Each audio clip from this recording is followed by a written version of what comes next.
But Lilith's hope remained, and her dream was passed down to their precious daughter, the Princess of Hell. Don't worry, Mom. I'll make you proud. Okay, that's about all I can handle here. This is basically taking the creation account and making it up and making it woke, because obviously this young girl is going to be a savior to hell.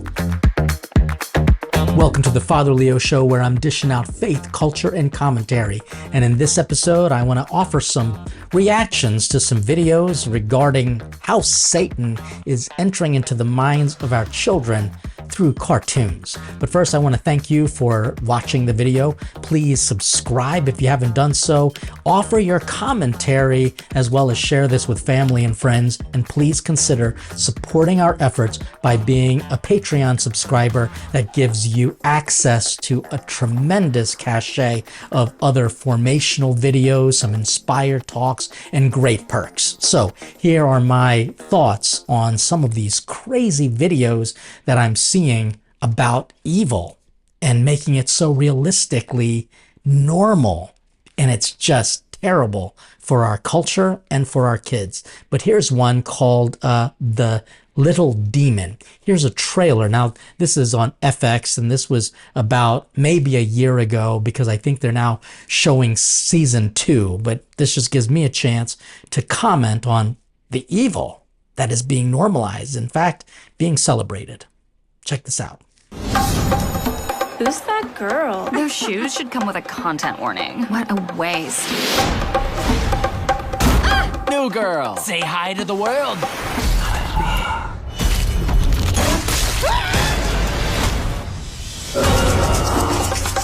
The sky over a local junior high has torn open. Mom, get in! There's no more putting this off. Your dad is the devil, and you're the Antichrist. I'm supposed to accept that you had sex with Satan or anyone? Please allow me to introduce myself. Come to your father, Damien. Oh, you're a girl. The future is female. Great to meet you. Where have you been my whole life? The metaphysical realm. It's not hell, but it's got the essentials. Look at that guy. He's got a bird head and he craps bubbles. When we dated, were you inside someone's corpse? And you had an unfinished dolphin tattoo. Don't be a snob. She says I lied to protect you. She sounds like a bitch. That's what I said. Hey, look at me. I'm bad grandma. A little blah. What do you make of this thing? Biblical or the media? I like things the way they were. Get your hands off my daughter. Our daughter. Oh, great. My parents are here. I'm a chicken now. This party just got lame. If my parents ever show up to a party, murder me. Okay, that's about all I can handle here.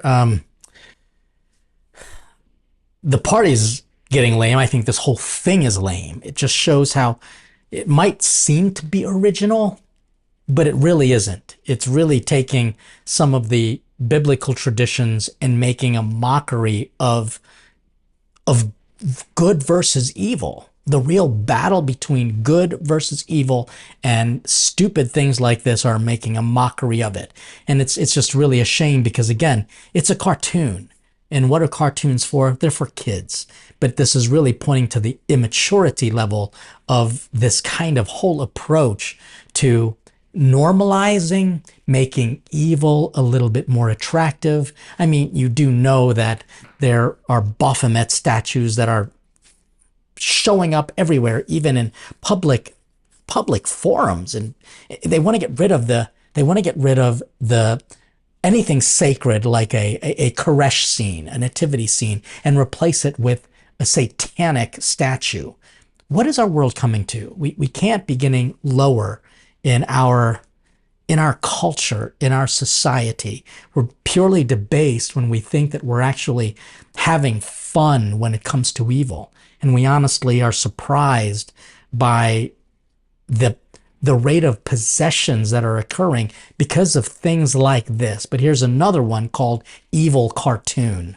Check this out. Sadly, I will show it to you just so that you can see the craziness that is happening in our world today. Once upon a time, there was a glowing city protected by golden gates, known as heaven. It was ruled by beings of pure light, angels that worshipped good and shielded all from evil. Lucifer was one of these angels. He was a dreamer with fantastical ideas for all of creation, but he was seen as a troublemaker by the elders of heaven, for they felt his way of thinking was dangerous to the order of their world. So he watched as the angels began to expand the universe in their ways. From the dust of earth, they created Adam and Lilith, equals as the first of mankind. But despite this, Adam demanded control, and Lilith refused to submit to his will. She fled the garden. Drawn in by her fierce independence, Lucifer found her, and the two rebellious dreamers fell deeply in love. Together, they wished to share the magic of free will with humanity, offering the fruit of knowledge to Adam's new bride, Eve, who gladly accepted.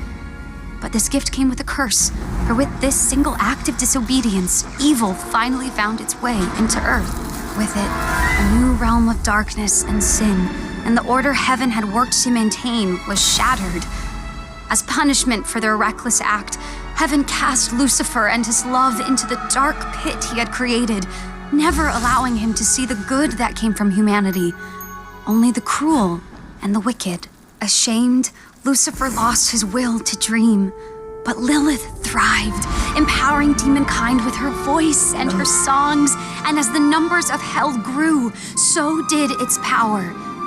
Threatened by this, heaven made a truly heartless decision, that every year they would send down an army, an extermination, to ensure hell and its sinners could never rise against them. But Lilith's hope remained, and her dream was passed down to their precious daughter, the princess of hell. Don't worry, Mom. I'll make you proud. If there was a possibility for a vomitorium to be anywhere near me, I would do it.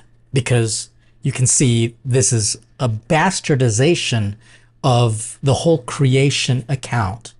So kind of like that silly Dan Brown book, The Da Vinci Code. And it was silly. I mean, it was a great story, but it was ultimately silly because it intertwined lies with some biblical reality. Same thing here.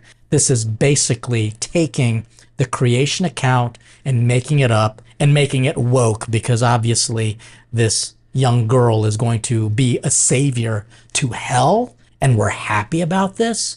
We've got to be concerned because this stuff is influencing our children. And this is no different from what the original true story of good versus evil is all about, where Satan makes bad things look good, cute, charming, colorful, cartoonish, and makes good things look bad, evil, oppressive, women-hating, and phobic in every way possible.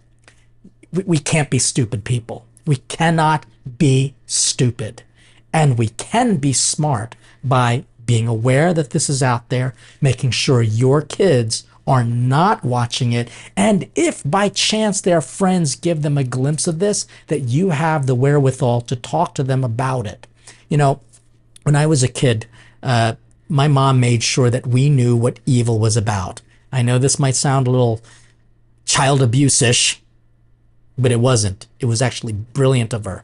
She actually allowed us to watch The Exorcist. I was 7 years old, and I couldn't sleep for about 3 weeks because it literally scared the hell out of me and put the fear of God into me. And I think that's what has to happen. We need to show children what evil wants to do. Hide behind cartoons, behind the fantastic, and show what good can do by bringing them to the poor and doing good work for them, sharing with them the faith and the beauty of our faith by taking them on a pilgrimage and showing them really amazing things. Because in our world today, it is very hard to discern these days what is of God and what is of the devil. And so we as as custodians of the authentic faith, need to be incredibly aware and cunning as serpents, but innocent as doves. So maybe I'm taking my own advice here. I got to go to confession regularly. So do you. That helps us to figure out with more clear eyes what we're looking at. Secondly, if you do have a pure heart, you shouldn't react negative. You're probably going to think I'm reacting negatively to this, but I'm just not being defensive. I'm looking at this with critical thinking and honestly thinking this is just stupid. Who would waste their time watching this nonsense? Well, a lot of people do. So we need to be very critically aware of this. Thirdly, let's make sure we actually know biblical history, like the creation account, the story of Adam and Eve. And let's make sure that we're backed up with good apologetics so that when kids ask us about this stuff, we'll be able to figure it out. So parents, teachers, leaders, anyone who is a custodian of faith, and yes, that includes godparents as well, be aware. The devil is real. The devil is lurking. The devil makes bad things look so good and makes good things like the cross look stupid, irrelevant, and painful. And when you are a little bit more confident in your faith, you'll be able to fight fire with holy water. Thank you for watching. I certainly hope that you enjoyed this conversation. Please make sure you tell family and friends to subscribe. Offer your comments. What do you think about this stuff? How has evil kind of bled into you, and how do you bled into your children's materials, that is? And how are you as parents fighting against evil? This would be a great conversation to have. So please make sure you leave your comments, and please support us on our Patreon community, which gives you access to a cache of great talks and formational materials, as well as some special perks. I want to remind you that I mentioned something about taking your family on a pilgrimage. You know, I'm going to be leading a pilgrimage in October to Ireland. This is going to be kind of like a little celebration of my 25th anniversary of priesthood, right? So I'd like for you to come and join us, because there you'll actually see how Ireland is in a fight to maintain its Catholic goodness against a secularism that probably watch this junk. So join me, as well as other faithful foodies, and I guarantee you that'll be a way to gain more confidence so that we can fight the good fight. God bless you, stay hungry for God, and see you next time as I dish out faith, culture, and commentary on The Father Leo Show.